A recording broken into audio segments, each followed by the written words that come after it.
মই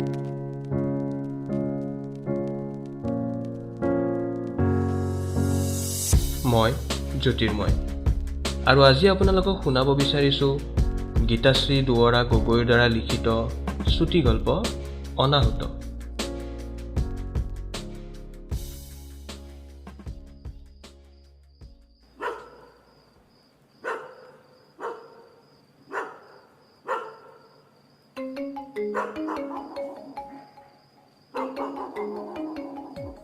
মোবাইল ফোনৰ ৰিংটনটো শুনি আচৰিত হ'লোঁ।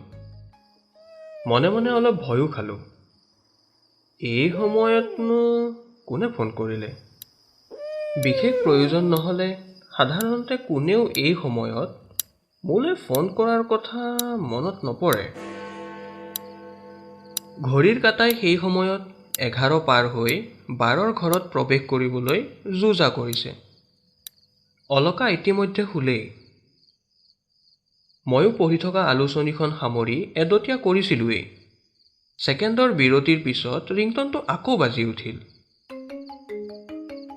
মোবাইলৰ স্ক্ৰীণত জিলিকি থকা নামটো চালোঁ।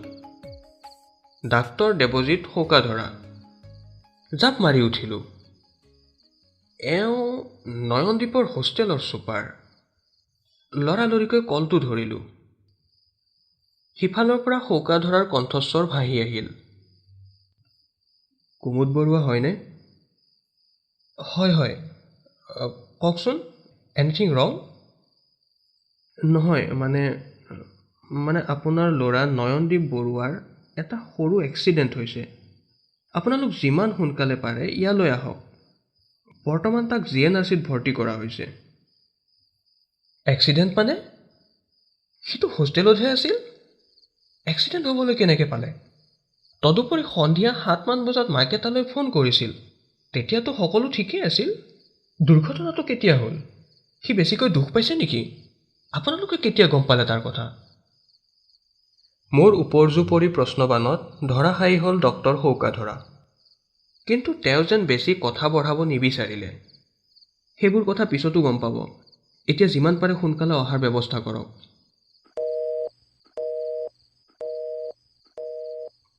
শোকাধৰাই ফোনটো সিমানতে কাটি দিলে।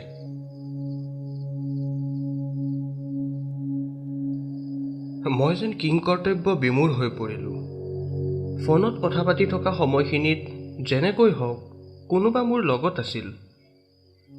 এতিয়া মাজনিশাৰ নিজানত মোৰ নিজকে বৰ অকলশৰীয়া যেন লাগিল। বিচনাৰ সিটো মূৰত শুই থকা অলকাজনীলৈ চালোঁ। কি শান্তিত মানুহজনী শুই আছে। পৃথিৱীৰ সমস্ত কোমলতা যেন তেওঁ চকুৱে মুখে সানি লৈছে। মোৰ বুকুখন মোচৰ খাই গ'ল। আমাৰ একমাত্ৰ সন্তান নয়নদ্বীপ। ঘৰৰ সকলোৱেই মৰমতে আমি নিকু বুলি মাতোঁ। কি বা হৈছে তাৰ? এই ৰাতিখন এতিয়া মই ক'লৈ ফোন কৰোঁ? নিজে অকলে অলকাক লৈ যাবলৈও চিন্তা। কমেও 300 কিলোমিটাৰৰ বাট। কমললৈ ফোন এটা কৰা যাওক। সি অলকাৰ ভনী জোঁৱাই। ভগৱানক খাটিলোঁ যাতে কমলে মোবাইল ফোনটো বন্ধ কৰি নথয়।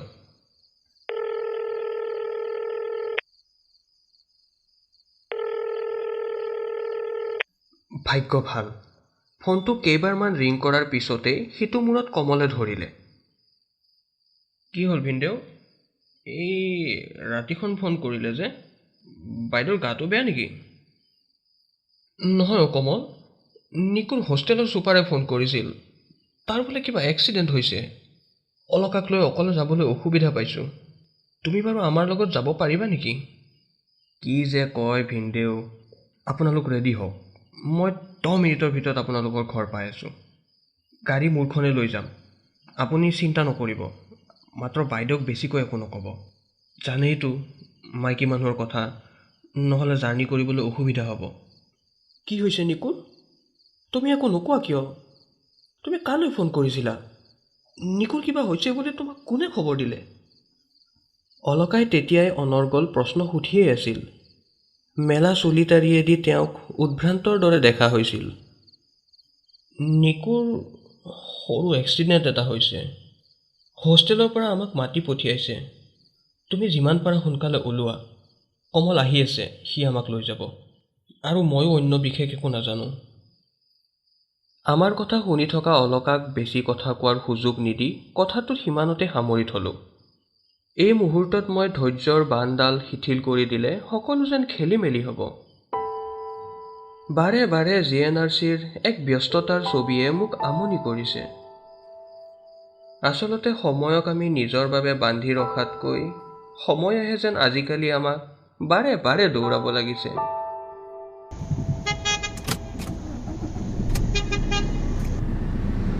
গুৱাহাটীৰ পৰা উভতি আহি আছোঁ। কমলৰ প্ৰকাণ্ড ইনোভা গাড়ীখনৰ মাজৰ চিটত মই আৰু অলকা। গাড়ীখন কাজিৰঙা ৰাষ্ট্ৰীয় উদ্যানৰ এলেকাত প্ৰৱেশ কৰিছে। কমলে সময় পাৰ কৰিবলৈ লাহে লাহে গাড়ী চলাইছে। বাটৰ দুয়ো কাষ ঘন সেউজীয়া। কমলে ল' ভইচত ৰফি চাহাবৰ গান বজাই আহিছে। আনকালে হোৱা হ'লে যাত্ৰাটো পূৰ্ণ মাত্ৰাই উপভোগ কৰিলোহেঁতেন। আজিৰ পৰিৱেশ বেলেগ। অলকালৈ চালোঁ। খোলা খিৰিকীৰ বতাহত তেওঁৰ চুলি কেইডালমান উৰি উৰি মুখত পৰিছে। তেওঁক সুন্দৰ দেখাইছে। মুখলৈ চাই অভিব্যক্তি ধৰিব নোৱাৰিলোঁ। মুখৰ শীতলতাৰ আঁৰ লৈ হয়তো তেওঁৰো হৃদয়ত প্ৰচণ্ড ধুমুহা। মোৰো আজি মৌন উঠমুখৰ হৃদয়। অলকালৈ আকৌ চালোঁ। ক'ত ভুল হ'ল তেওঁৰ? ক'ত ভুল হ'ল মোৰ? আৰু ক'ত ভুল হ'ল আমাৰ?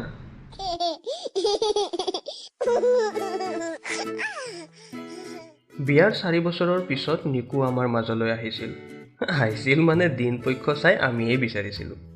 নিকু গাত অহাৰ পিছত অলকা সম্পূৰ্ণ সলনিয়েই হৈ গৈছিল। খোৱা বোৱা, চাল চলন, আনকি ৰুচিৰ ক্ষেত্ৰতো তেওঁৰ এটা বিৰাট পৰিৱৰ্তন হৈছিল। হয়তো আহিবলগীয়া সন্তানটোৰ মংগলৰ কথা ভাবি তেওঁ পৰিৱৰ্তনবোৰ ইচ্ছাকৃতভাৱে কৰিছিল। পুৱাটো যদি আৰম্ভ কৰিছিল ভজনেৰে, দিনত বিভিন্ন ধৰ্মীয় গ্ৰন্থৰ উপৰি বিখ্যাত লেখকসকলৰ আত্মজীৱনী পঢ়ি পঢ়ি। তদুপৰি খোৱা বোৱাৰ ক্ষেত্ৰতো তেওঁ বহুত পৰিৱৰ্তন কৰিছিল। কচু, জ্বলা, খাৰ, টেঙা এইবোৰ আঁতৰাই থৈছিল। আৰু টিভি সম্পূৰ্ণ বৰ্জন। নিকুৰ জন্মৰ দিনা আকাশখন হাতেৰে খামুচি ধৰা যেন লাগিছিল। স্বৰ্গীয় দেউতাৰ গাৰ কাপোৰেৰে তাক সাৱটি লৈ মোৰ মায়ে সিদিনা উচপি উঠিছিল। আৰু মই উজাইছিলোঁ প্ৰাপ্তিৰ তৃপ্তিত। অলকা সিদিনাও অৰ্ধসংজ্ঞাহীন অৱস্থাত ঠিক আজিৰ দৰে আছিল। নিকুৰ জন্মৰ পিছত অলকাৰ ব্যস্ততাৰ সীমা নাইকিয়া হ'ল। ঘড়ীৰ কাটাৰ লগত মিলাই তাক খুৱাব, শুৱাব। মই ঘৰলৈ অহাৰ পিছত অলকাৰ এখন দীঘলীয়া তালিকা থাকে। নিকুৱে খাওঁতে কেইবাৰ ফু মাৰি উলিয়াই দিলে, কেইবাৰ চন্দিয়ালে। এবাৰ তাৰ ভৰি লাগি গ্ৰাইপ ৱাটাৰৰ বটলটো পৰি যোৱাৰ বৰ্ণনা অলকাই এনেকুৱাকৈ দিছিল যেন সি জানি বুজি খাবলৈ বেয়া পাইহে বটলটো গুৰিয়াই দিছিল।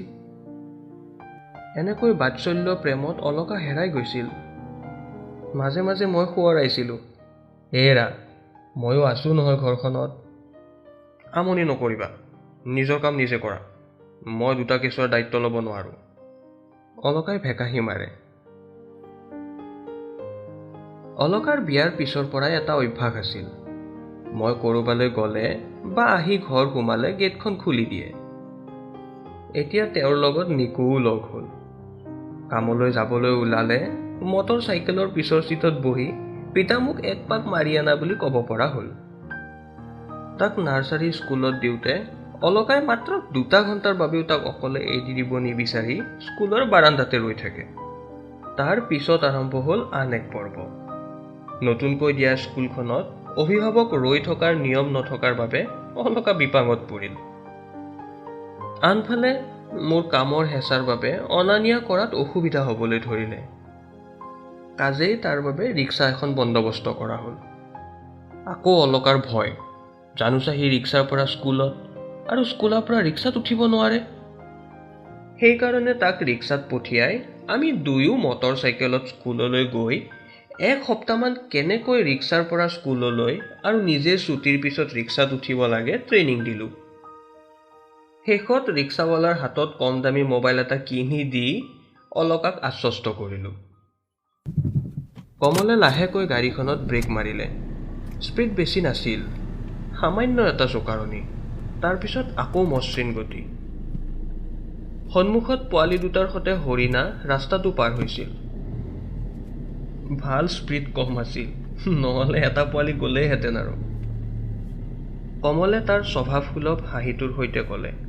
বহু সময়ৰ পিছত গাড়ীৰ নীৰৱতা ভংগ হ'ল। অলকালৈ চালোঁ। তেওঁ বাৰু কিবা ভাবিছে নেকি কমলৰ কথাত? এটা পোৱালি। হয়, হৰিণটোৰ এটা পোৱালিৰ কিবা হোৱা হ'লে আনটোতো থাকিলহেঁতেন। অলকাৰ বহু ইচ্ছা আছিল আৰু এটা সন্তানৰ মাক হোৱাৰ, বিশেষকৈ ছোৱালী এজনী। কিন্তু মোৰ সাহসে নুকুলালে। মোৰ সীমিত উপাৰ্জনেৰে মই নিকুক পৃথিৱীৰ সমস্ত সুখ দিয়াৰ আশা পুহিছিলোঁ। ভাল স্কুল, ভাল শিক্ষা, মুঠতে সি বিচৰা সকলো। মোৰ ভয় হৈছিল আৰু এটা সন্তানৰ আগমনে কিজানি মোৰ সীমিত উপাৰ্জনৰ সংসাৰখনত আউল লগাব। গতিকে অলকাৰ এই ইচ্ছা পূৰণ কৰাত মই গা এৰাই চলিছিলোঁ। ইমান মৰম পায়ো নিকু কোনোদিন আমাৰ অবাধ্য হোৱা নাছিল আৰু পঢ়াৰ বাহিৰেও যিবোৰ বিষয় তাক শিকিবলৈ দিয়া হৈছিল সেইবোৰতো সি ঠিকমতে আগবাঢ়িছিল। সৰুৰে পৰা মাকক তেল মাৰি থকাটো তাৰ স্বভাৱ আছিল। প্ৰস্ৰাৱ কৰিবলৈ, লেট্ৰিন কৰিবলৈ, আনকি পানী এগিলাচ খাবলৈও সি মাকক সুধিছিল। মাক পুতেকৰ এইবোৰ কামে মোক অতিষ্ঠ কৰিলে অলকাই কৈছিল, হেৰা, এতিয়া এই কথাবোৰ উপভোগ কৰা। পিছত কোনে জানে, ল'ৰাই বোলে বিয়া পতাৰ পৰত পাৰ্মিশ্যন লোৱা দূৰৰে কথা, ইনফৰমেশ্যনহে দিলে, বোলে অমুক তাৰিখে মোৰ বিয়া, তোমালোক আশীৰ্বাদ দিবলৈ আহি যাবা। অলকাই কথাবোৰ সহজভাৱে কয়, কিন্তু মই সহজভাৱে ল'ব নোৱাৰোঁ। নাম নথকা কিছুমান চিন্তাত মোৰ বুকুখন দুৰু দুৰুকৈ কঁপে।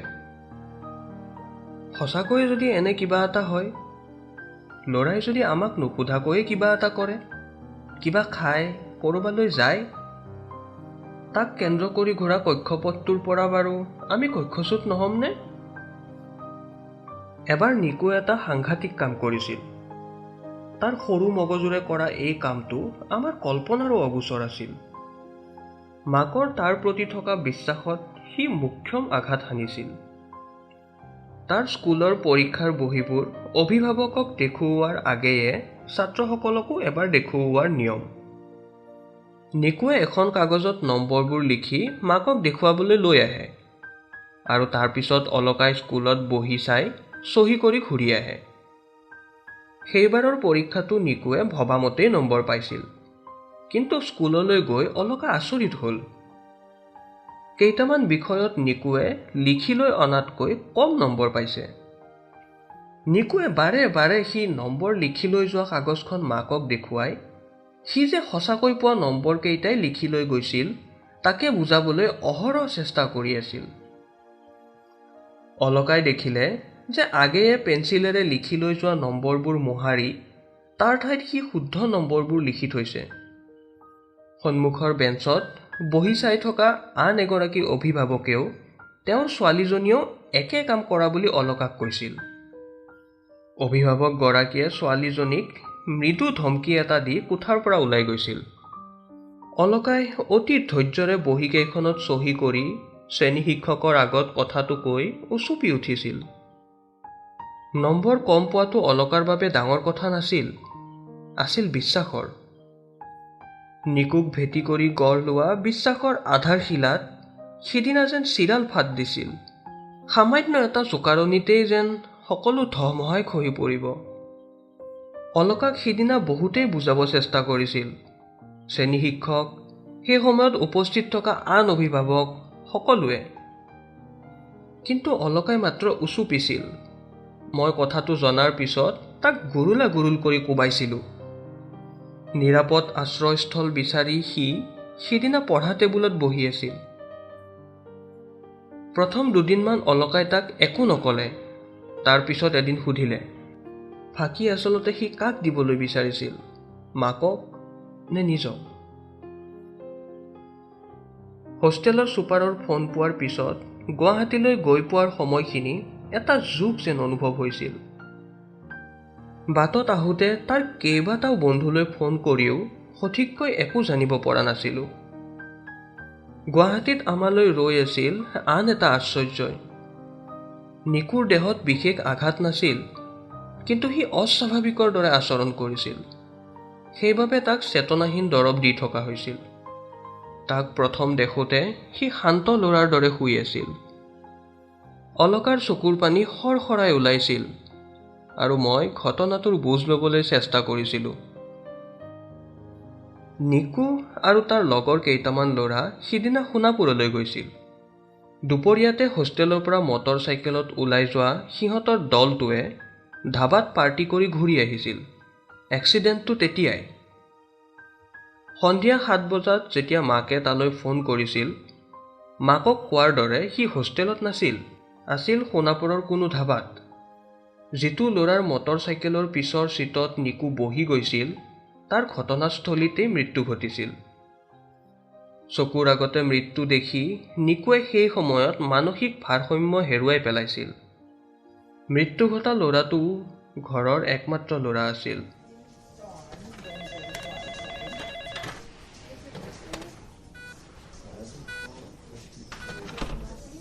মোৰতো গ'লগৈ, আপোনাৰতো থাকিল। তাৰ দেউতাকে মোৰ হাতখনত ধৰি হুক হুকাই কান্দি কৈ উঠিল, তেওঁক কি সান্তনা দিম? এক গভীৰ অপৰাধবোধে মোকে সংকুচিত কৰি তুলিছিল। আজি তেওঁৰ ঠাইত যদি মই হলোহেঁতেন। আচলতে আমাৰ ল'ৰা ছোৱালীবোৰে ফাঁকি দিছে কাক? নিজক নে আমাক? প্ৰস্ৰাৱ কৰিবলৈ গ'লেও মাকক সুধি যোৱা ল'ৰাই আজি সেই মাককো ফাঁকি দি মদ খাই পাৰ্টি কৰিবলৈ যাব পৰা হ'ল।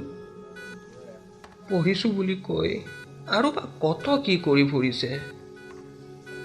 জীৱনত কিবা এটা ভাল কৰিবলৈ নীতিত দৃঢ়তা, চৰিত্ৰত সততা আৰু ব্যৱহাৰত নম্ৰতা থাকিব লাগিব। পৰিয়াল আৰু সমাজৰ প্ৰতি থকা দায়বদ্ধতাক গভীৰ প্ৰেমলৈ ৰূপান্তৰ কৰিব পাৰিব লাগিব। ভুলবোৰ আচলতে কাৰ? আমাৰ দৰে অভিভাৱকৰ, সমাজ ব্যৱস্থাৰ, নে নতুনকৈ ডেকা হোৱা এই যুৱক চামৰ মানসিকতাৰ? ইহঁতবোৰ বাৰু সৰু হৈ থকা হ'লেই ভাল আছিল নেকি?